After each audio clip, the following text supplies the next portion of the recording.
World War II in the Pacific. Autumn, 1944. America is winning. Then, the desperate Japanese spring an unbelievable surprise.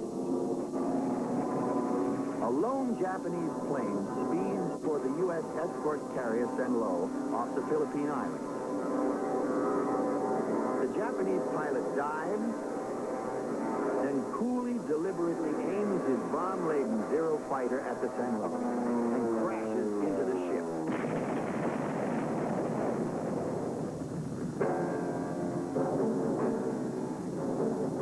A few hours later, she goes under. The first American ship sunk by the Kamikaze, the Death Squadron.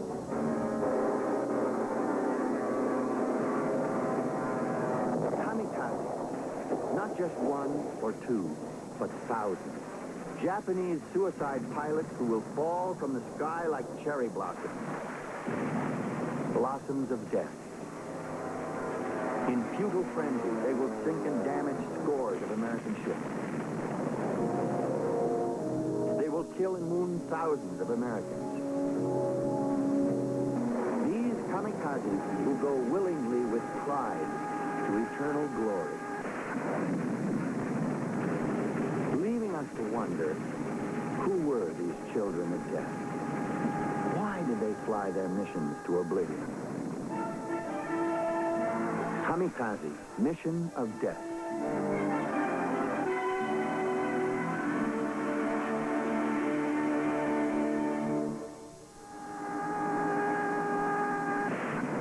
Kamikaze. In Japanese, the word means divine wind. 7 centuries ago, when the legendary conqueror Kublai Khan massed Mongol troops to invade Japan's home island, a raging typhoon decimated and turned back the invasion fleet. The divine wind. The Kamikaze. In 1944, the invasion fleet was American, and Japan again needed a miracle. A divine wind. The top Japanese military commanders had to face the fact that Japan was losing the war. What could they do to stem the tide of defeat? They knew that they could call on the Japanese tradition of self-sacrifice. So they authorized suicide by their finest young men as a weapon. In the field, the plan is outlined on October 19th, 1944, by Vice Admiral Takejiro Onishi, a fanatic militarist. On the Philippine island of Luzon, Admiral Onishi tells his men what thousands would hear in the months ahead, Army flyers as well as Navy. We are critically short of planes and pilots. Conventional air attacks cannot save us. Each of our planes must knock out an American aircraft carrier. This is possible only by crash diving. You are already gods without earthly desires. But the one thing you want to know is that your own crash dive is not in vain. I shall watch your efforts to the end and report your deeds to the throne. The plan was brutally simple. Instead of releasing the bombs at a distance, the pilot would guarantee accuracy by delivering his bomb all the way to the target himself. This way, one pilot and one plane could cripple an entire American carrier. A floating combat airfield with its scores of airplanes and thousands of fighting men. It was Japan's only hope. Onishi's passionate words stirred an ancient heritage in these young men. They accepted his mandate to die willingly for their emperor in stoic silence. They toasted their decision in sake wine. Their reward would be glory among Japan's hero warriors. Premeditated suicide. Pilots had crash-dived stricken planes into enemy ships before as an act of final defiance, but those were individual actions. this was very different. Now, mass, premeditated suicide became official military policy. The Kamikaze Special Attack Force was born.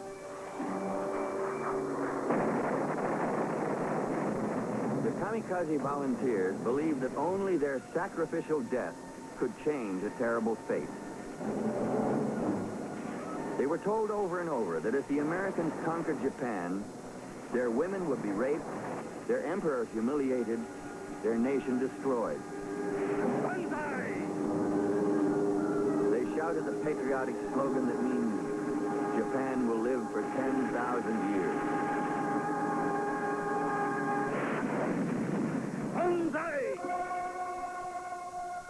The samurai code of honor that gave those pilots strength went back 2,600 years. The ethic of Japan's samurai warriors stressed unquestioning loyalty and obedience to the emperor. The Kamikaze saw themselves as the new samurai.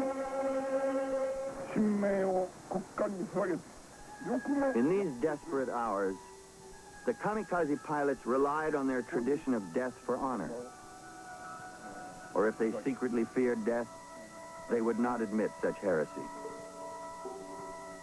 Before the pilots went to die, many wrote last letters home to their loved ones.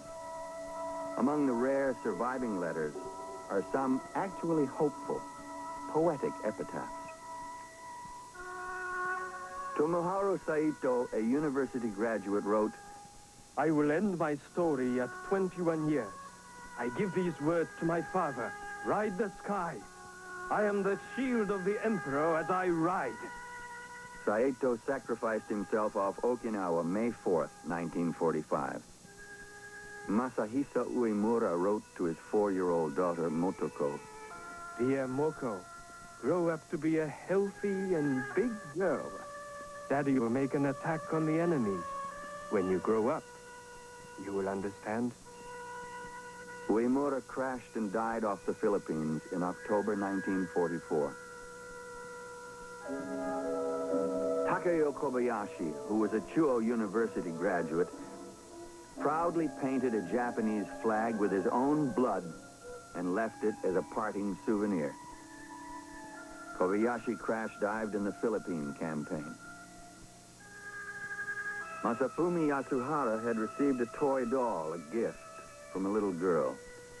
On the eve of his mission, he sent back the doll with this note. Dear doll, thank you for coming a long way and comforting me. When nobody is here, go back to your mother. You will be taken care of forever. Sayonara. Yasuhara crashed his suicide plane off Okinawa in March 1945. Morimasa Yunakawa prepared to die, but lived to tell the tale. As he was about to take off, a squadron of American fighters swooped down and destroyed his unit on the ground. もう古いことで忘れてしまいましたね。 Yunakawa still remembers clearly how much he was let down at the time. I was terribly sad, and not only me. One of my crew cried out, damn it. He was very disappointed. More than 3 decades later, the bizarre memory lingers. He missed his rendezvous with death. Such was the power of the kamikaze emotion. The suicide pilots experienced a kind of hypnotic trance. As their hour to die came closer, their spirits soared. They felt a sense of ecstasy. The kamikaze performed a ritual before his final flight. First, his letter home.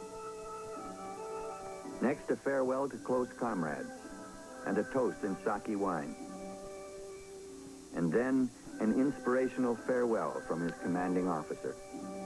The pilot was reminded that one of the best ways to ensure success, the destruction of an American ship, was to crash dive at a steep angle. The science of kamikaze suicide had been carefully worked out by experts. The main thing was to make sure that death was not in vain.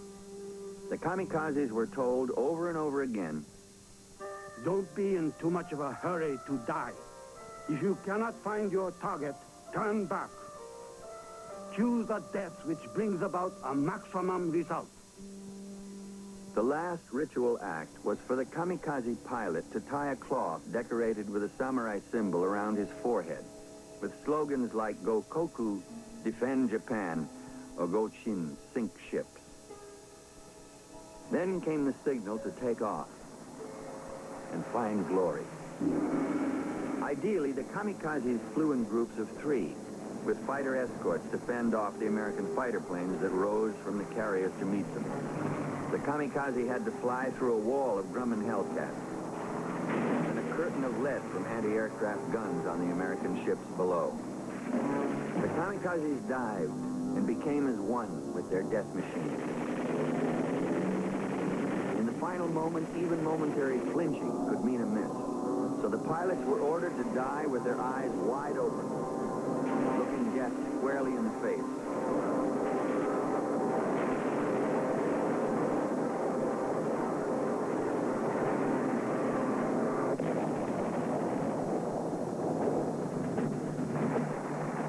In January 1945, after 4 months of kamikaze pressure, American forces landed on the main Philippine island of Luzon and drove to the capital city, Manila. But the kamikazes had made the cost of victory very high. More than 100 American ships sunk or damaged. 2 escort carriers sent to the bottom. 9 larger carriers and 5 battleships damaged. Some 4,000 Americans killed or wounded by the concentrated suicide attack. Japan had lost more than 400 kamikaze pilots and planes and well over 100 escorts. The toll they took gave hope to Japan's most fanatic military leaders. Hope that they might actually halt the American onslaught and save what was left of Japan's domain. So more calls went out for more kamikazes, even though many knew that it was a lost cause, even though Japan's best pilots were already dead. The Japanese air forces were reduced to flying patchwork planes. The kamikaze had begun as a volunteer service. Now, Japanese pilots were ordered to die by their officers because there were no longer enough volunteers. In the spring of 1945, everyone who could fly or could learn to waited for the fateful order to join the kamikaze ranks. While newspaper and radio reports told Americans back home that the kamikazes were a breed apart, drug-crazed fanatics who flew like madmen, the truth was far different. The kamikaze pilots were hardly more than adolescents, taught to follow a strict code of discipline that demanded their death. Many of them had been ordered up to battle from their college classrooms, like Nobuya Kinase. In my unit, Lieutenant Shiro and Ito were from Meiji University. Shiro was a ski jumping champion. Lieutenant Okabe was on the Japanese wrestling team at Waseda University. Lieutenant Kinase attended Keio University and lived to tell about his friends. He still sheds tears for his departed comrades. I survived, but all the other 8 members were killed. I was transferred to make up another unit. There is only one survivor. That is me. It is very sorrowful to be the only survivor. Before going off to die, Kinase's friends wrote their personal slogans on a cloth he has treasured ever since. Kuda Takashi's last words were joyful laughter. And Lieutenant Tokioka's farewell, death is life. And so it was that this second wave of suicide pilots were caught up in the kamikaze fervor. Even these young pilots who were literally ordered to sacrifice themselves Their initial fear soon vanished, and they accepted their fate with pride, as expressed in this epitaph. What is my duty today? It is to fight. What is my duty tomorrow? It is to win. What is the daily duty? It is to die. There was no time to adequately train the new pilots. The planes they flew were often defective, and the Americans had learned how to better defend against them. By the spring, more and more kamikazes were shot out of the sky. But they came like a plague of moths, guided by the light of eternal glory. They came, they died, and others followed. Japanese newsreels celebrated the kamikaze ideal.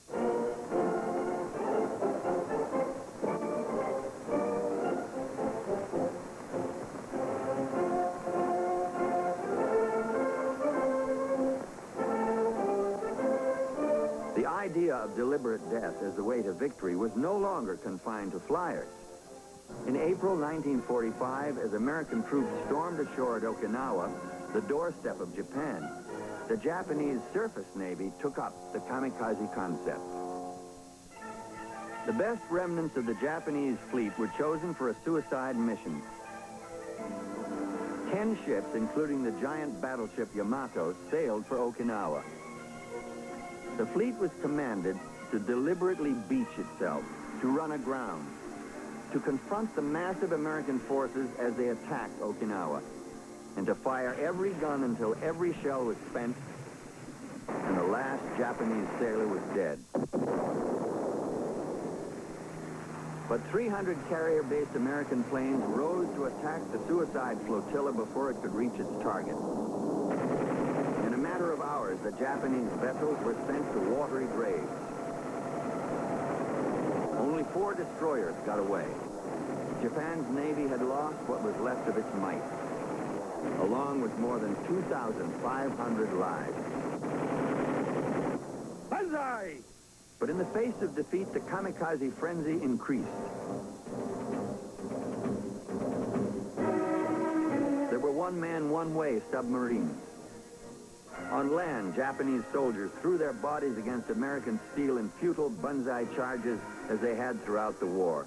And most desperate of all, there was the diabolical Baka bomb, a rocket-boosted aerial torpedo released by a mother aircraft and actually piloted all the way to the target. The Japanese called the weapon Oka, which means cherry blossom. The Americans called them Baka, the Japanese word for crazy. The kamikaze fury reached its peak in April and May of 1945 off Okinawa. It was Japan's last-ditch effort to stem an American invasion of Japan itself. The American people were told the news that the kamikazes were an ineffective weapon. The facts were otherwise. Off Okinawa, the carriers Bunker Hill, Intrepid, Hancock, and Enterprise were hit. On April 6 alone, nearly 200 kamikazes attacked.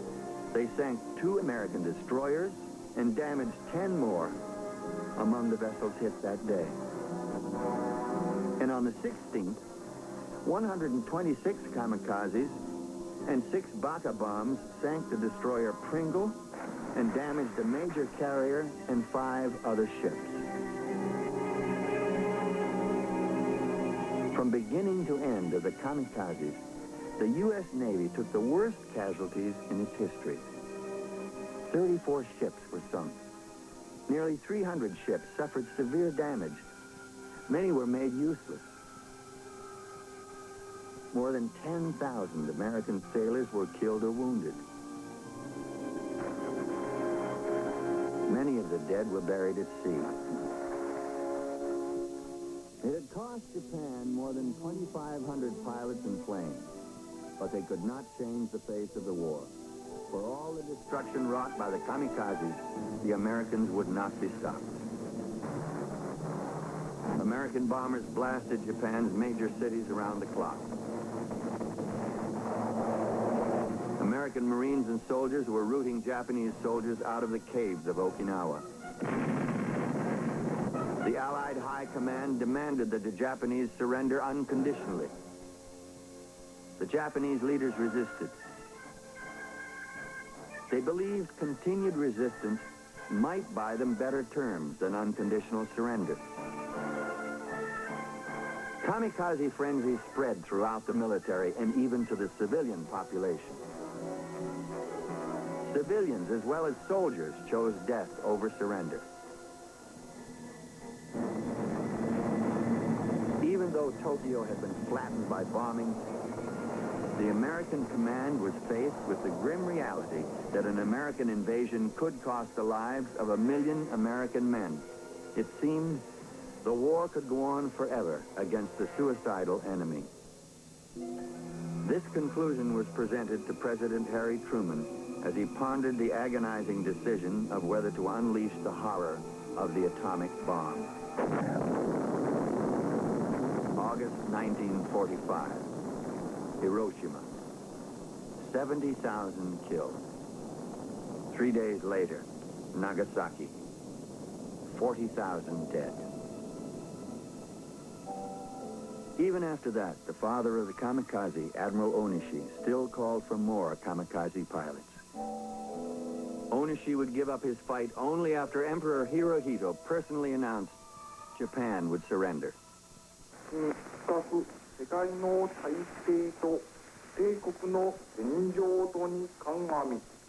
Japanese public had never before heard the voice of Emperor Hirohito. They heard it for the first time on the radio.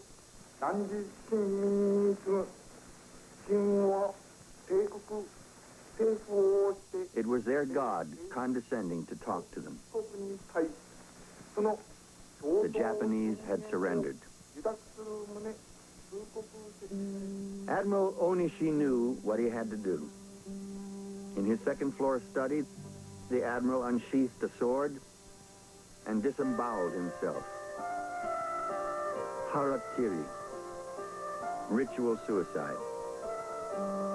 The traditional time-honored way for a Japanese to assume full responsibility for his acts, to relieve his followers of the burden of punishment.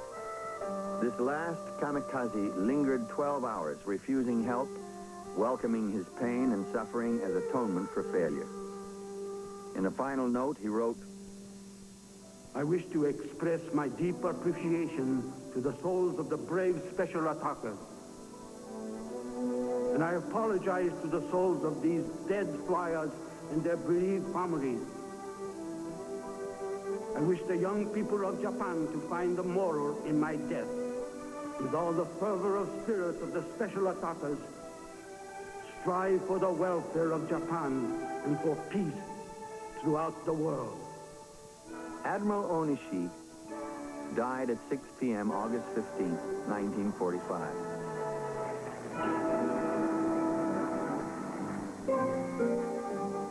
After the war, many Japanese turned against the military extremists responsible for the war and Japan's defeat.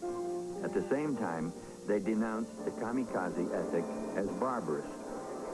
But to this day, the kamikaze pilots are looked on as heroes. Young men who died willingly for Japan. Kamikaze, young men, boys, with a samurai symbol tied around their heads. They drank a farewell toast, looked death squarely in the face, unflinching, and died for an empire that was already lost. Kamikaze, mission of death.